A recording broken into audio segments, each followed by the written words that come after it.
Welcome বন্ধুরা, তোমরা সবাই কেমন আছো? আমি তো খুব ভালো আছি, তোমরাও ভালো থেকো। যেখান থেকে আমার ভিডিও দেখছো তারা নিশ্চয়ই সবাই ভালোই আছে। ঠাকুরের কাছে প্রে করি আমার পরিবার যেন সব সময় ভালো থাকে, সুস্থ থাকে। তো বন্ধুরা চলো, আজকে আবার একটা রেসিপি নিয়ে হাজির হলাম।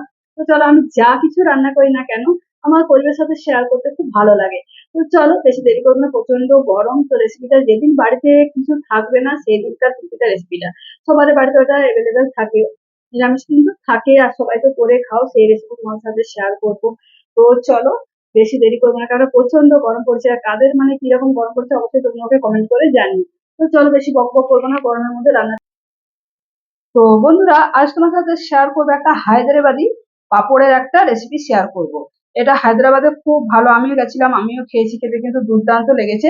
তো চলো, সেই পাপড়টা আমি তোমার সাথে শেয়ার করবো। এখানে দেখো, তিনটে, দুটো, পাঁচটা, আমি ছটা ছটা পাপড় নিয়েছি। তোমরা মাথা পিছু যে যেরকম নেবে সে সেরকম কিন্তু মানে মাথা পিছু যে যেরকম খাবে সে সেরকম নিয়ে নেবে। তো পাপড়টা কিন্তু দেখো, অনেকে তোমরা হয়তো একটা জালি দিয়ে ছেঁকে নিতেও পারো, আর আমি কিন্তু এটা তাওয়ার মধ্যে ভালো করে সেঁকে নেবো। তার মধ্যে দুটো দিয়ে ফেলেছি, একটা একটা করে দিয়ে না খুব ভালো করে কিন্তু আস্তে আস্তে দেবার মতো, কিন্তু চাটু তো আমার গরম হয়ে গেছে। দেবার মতো বন্ধুরা এইভাবে কিন্তু তাওয়াতেই সেঁকে নেবে। একটা কাপড় দিয়ে এইভাবে এইভাবে দেবে দেবে দেবে, চিপে চিপে দেবে। দেবে, পাপড়টা কিন্তু ফুলে উঠবে। খুব সুন্দরভাবে কিন্তু পাপড় দেখে এরকম ফুলে উঠছে। তোমরা কিন্তু বন্ধুরা এইভাবে কিন্তু সেঁকে নেবে। চাটু গরম হয়ে গেলে এইভাবে উল্টে নেবে খুন্তি দিয়ে। আর কি বলতো, যদি জালিতে সেঁকো না তাহলে কিন্তু পুড়ে যায়, কিন্তু ফ্লেভারটা সেরকম তখন আসবে না। আমি কিন্তু যখনই আমি পাপড় রান্না করি তখনই এইভাবে কিন্তু একটা একটা করে এইভাবে কিন্তু চাটুর মধ্যে সেঁকে নিই। তো চলো, সব পাপড় গুলো এইভাবে সেঁকে নেবো। দেখো, ছটা পাপড় নিচ্ছি, চলো পাপড় গুলো সব সেঁকে নিই। তো বন্ধুরা দেখো, পাপড় গুলো কিন্তু দেখো আমার সেঁকা হয়ে গেল, খুব সুন্দরভাবে সেঁকে নিয়েছি। আর রান্নাটা করব সর্ষের তেল দিয়ে, সর্ষের তেল অলরেডি দিয়ে দিয়েছি। আর কি কি ফোড়ন লাগছে দেখো, ফোড়নে দিচ্ছি একটুখানি, দিচ্ছি রাই সর্ষে হাফ চা চামচ, একটু সাদা জিরে, একটা গোটা শুকনো লঙ্কা, আর সামান্য দিচ্ছি একটু হিং। তো দেখো, তেলটা আমার আসুক, এই যে ফেনাটা কেটে যাওয়ার পর আমি ফোড়নটা দেবো, নাহলে একটু কাঁচা তেলে গন্ধটা হয়ে যাবে। তো দেখো, ফোড়ন আমি দিয়ে দিচ্ছি।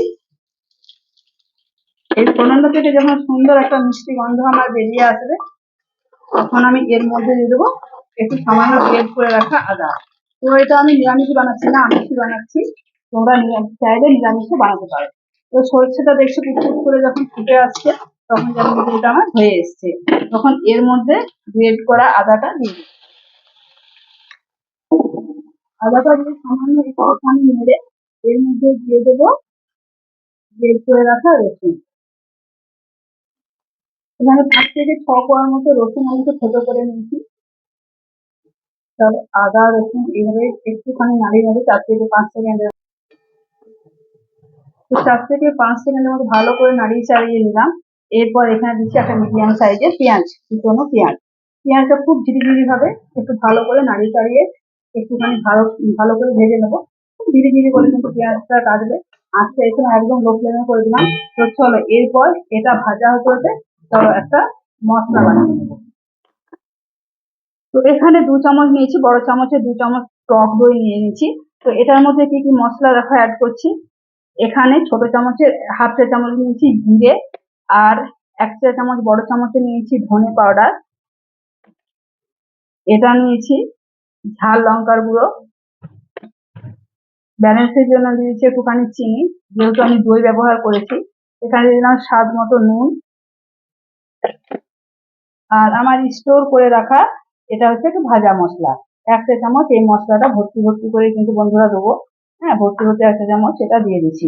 এটার মধ্যে আছে জিরে, ধনে, শুকনো লঙ্কা, দারচিনি, লবঙ্গ, এলাচ, একটু ছোলার ডাল দিয়ে সবকিছু দিয়ে এই মশলাটা আমি বাড়িতে বানিয়ে রাখি। শুকনো লঙ্কা, তেজপাতা সবকিছু দেওয়া আছে। তো চলো, এইটা কিন্তু এবার খুব ভালো করে ফেটিয়ে সামান্য একটু জল দেবো। আর এদিকে কিন্তু দেখো, আমি গরম জল বসিয়ে দিয়েছি। তো এই গরম জলটা এখন অফ করে দিলাম। এই ফুটন্ত জলটা এর মধ্যে আমি দেবো। তাহলে এটা একদিকে ভাজাটা হোক। আর পাঁপড় কিন্তু সুন্দর মুড়মুড়ে হয়ে গেছে। তোমরা চাইলে আলু ব্যবহার করতে পারো, আলু দিয়েও কিন্তু দুর্দান্ত লাগে। তো আমি একটু আলু দেবো, শুধু পাঁপড়টা দিয়ে ভালো লাগবে না, আমি একটু আলু দিয়ে বানাবো। তোমরা চাইলে শুধু বানাতে পারো। তো আলুটার ব্যাপারটা বলে নিই। আলুটা আমি খুব ভালো করে নুন দিয়ে কিন্তু সেদ্ধ করে নিয়েছি। এই দেখো, আলু সেদ্ধ করেছি, তোমরাও কিন্তু সেদ্ধ করে নেবে।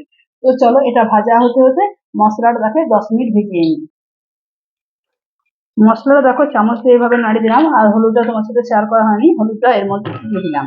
তো চলো এই মশলাটা এখন 10 মিনিটের জন্য আমি রেস্টে রেখে দেবো। আর এদিকে কিন্তু দেখো আমার মশলাটা ভাজা চলছে, আর একটুখানি ভেজে নিই, আর একটুখানি ভাজতে হবে। তো খুব ভালোভাবে দেখো মশলাটা ভেজে নিলাম। আদা রসুন পেঁয়াজ যে একটা কাঁচা গন্ধ ভাব থাকে, সেই গন্ধটা বেরিয়ে যাওয়া অব্দি খুব ভালোভাবে কিন্তু তোমরা এইভাবে একটু কালার ধরে ভেজে নেবে। এরপর দিচ্ছি ফেটিয়ে রাখা মশলাটা। এই সময় কিন্তু তোমরা গ্যাসের আঁচটা কিন্তু একদম লো টু মিডিয়াম ফ্লেমে রাখবে, একদম লোতেই করে দেবে। কেন যেহেতু দই আছে ফেটে যাওয়ার ভয় থাকবে। কিন্তু তোমরা দইটা কিন্তু যদি ফ্রিজ থেকে 2-4 ঘন্টা আগে বের করে নাও, তাহলে কিন্তু ফাটার ভয়টা একদমই থাকে না।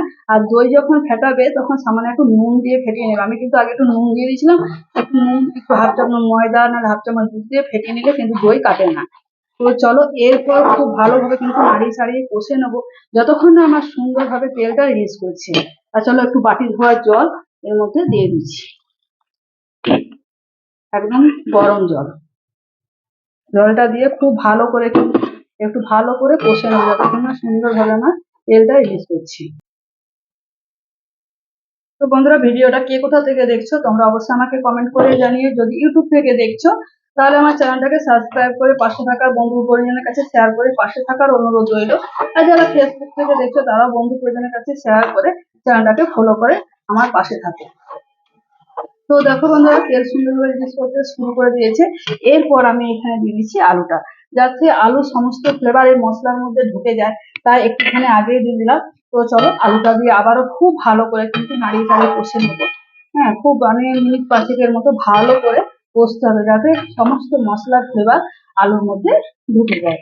তো চলো আর কয়েকটা দিয়ে দিচ্ছি কাঁচা লঙ্কা। চলো আবার একটু ঢাকনা দিয়ে খুব ভালো করে কিন্তু নাড়িয়ে চাড়িয়ে কষতে হবে বন্ধুরা। বন্ধুরা দেখো ঢাকা দিয়ে কিন্তু খুব ভালোভাবে কষে নিয়েছি। এরপর এখানে দিয়ে দিচ্ছি গরম জল। একটু জলটাই বেশি দেবো, কেননা পাঁপড়গুলো যেহেতু আছে পাঁপড়গুলো জলটা অনেকটা টেনে নেয়, তাই জলটা একটু আমি বেশি দিলাম। তোমরা কিন্তু বেশি দিলে, কেননা সেদ্ধ আলু আর পাঁপড়ের জলটা কিন্তু টেনে নেবে। আর এই সময়তে কিন্তু নুন ঝাল মিষ্টিটা তোমরা একটু চেক করে নেবে। আর দেখো পাঁপড়গুলো একটু ভেঙে নিয়েছি, এইভাবে কিন্তু টুকরো টুকরো করে নেবে। তো চলো গ্রেভিটা একটুখানি ফুটে আসুক, একটুখানি ফুটে এলে পরে পাঁপড়গুলো আমি দিয়ে দেবো। তো চলো মিনিট 2-এর মতো ঢাকা দিয়ে গ্রেভিটা ভালো করে একটু ফুটিয়ে নিই। তো গ্রেভি ফুটতে শুরু করে দিয়েছি বন্ধুরা, দেখো কত সুন্দর দেখো কালারটা এসছে। তো এরপর আমি এখানে পাঁপড়ের টুকরো গুলো দিয়ে দিচ্ছি। পাঁপড়ের টুকরো গুলো দিয়ে চলো একটুখানি ফুটিয়ে নেবো, তাহলে আমার তৈরি হয়ে গেল পাঁপড়ের তরকারি।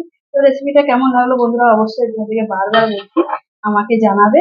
আর আমার মতো করে একবার বানিয়ে খাওয়া তোমাদের বারবার বলছি অনুরোধ রইলো। তোমরা তো অনেকে অনেক রকম ভাবে বানিয়ে খাও, একবার অবশ্যই আমার মতো বানিয়ে খাবে, এটা কিন্তু দুর্দান্ত হয়। তো চলো ঢাকাটা দিয়ে মিনিট 2 ফুটিয়ে নিই। তো পাঁপড়টা দিয়ে দেখো 2 মিনিট ফুটিয়ে নিলাম। দেখো পাঁপড়গুলো সুন্দর সুন্দর, দেখো ভাঙা ভাঙা পাঁপড়গুলো দেখতেও কি সুন্দর লাগছে। আর বেশি কিন্তু ঘাটাঘাটি করবো না, রান্না আমার একদমই রেডি। আর হাতে করে একটু ডলে নিচ্ছি, এইভাবে তোমরাও কিন্তু ডলে নেবে। কাশ্মীরি একটু মিষ্টি পাতা এর মধ্যে ছড়িয়ে দিচ্ছি। তোমরা চাইলে হাতের কাছে যদি কাশ্মীরি মেথি পাতা না থাকে তখন তোমরা ধনে পাতা দিয়ে দিতে পারো। তো চলো এরপর গ্যাসের ফ্লেম আমি অফ করে দিচ্ছি। 5 মিনিট পর তোমাদের কাছে আরো ফিরে আসছে। চলো ঢাকনাটা খুলে দেখাই বন্ধুরা, দেখো কত সুন্দর আর কত লোভনীয় দেখতে হয়েছে। এটা ভাত, রুটি, পরোটা, লাচ্ছা পরোটা, ফ্রাইড রাইস সাথে সাথে কিন্তু দুর্দান্ত কিন্তু খেতে লাগবে। একবার অন্তত আমার কথা ভেবে তোমরা একবার অন্তত বানিয়ে করে খেয়ে দেখতে পারো। তো আজকের মতো টাটা, বিদায় নিচ্ছি। আবার অন্য কোনো দিন অন্য কোনো রেসিপি নিয়ে তোমাদের কাছে হাজির হয়ে যাবো।